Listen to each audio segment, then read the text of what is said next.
Solid waste management প্রকল্পের মাধ্যমে জঞ্জাল মুক্ত শহর গড়ার উদ্যোগ ইংরেজবাজার পৌরসভার। প্রায় 14 কোটি টাকা বরাদ্দ এই প্রকল্পে।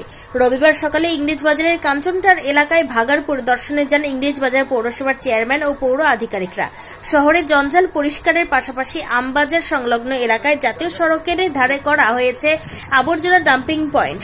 সেখান থেকে আবর্জনা তুলে নিয়ে যাওয়া হচ্ছে ভাগাড়ে। কৃষ্ণেন্দু বাবু বলেন, ইতিমধ্যে সলিড ওয়েস্ট ম্যানেজমেন্ট প্রকল্পে প্রায় 14 কোটি টাকা বরাদ্দ হয়েছে। নতুন করে আরো কাজ করা হবে। সেই কাজ দেখার জন্য এদিন তিনি ভাগাড় পরিদর্শন করেন।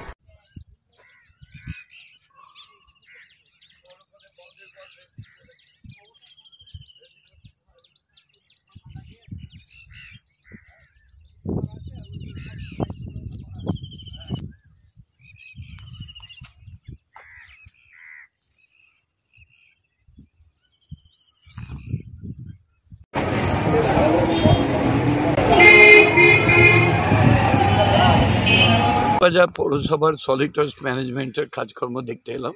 আমাদের যে ডাম্পিং গ্রাউন্ড আছে সেটা দেখলাম, কাজগুলো হচ্ছে, আরও কিছু কাজ হবে। 14 কোটি সামথিং টাকা আরও প্রজেক্ট আছে। দেখলাম কত দূর এগিয়েছে, কী প্রবলেম আছে নিজের চোখে দেখলাম, পরে কাজগুলো এগোবে।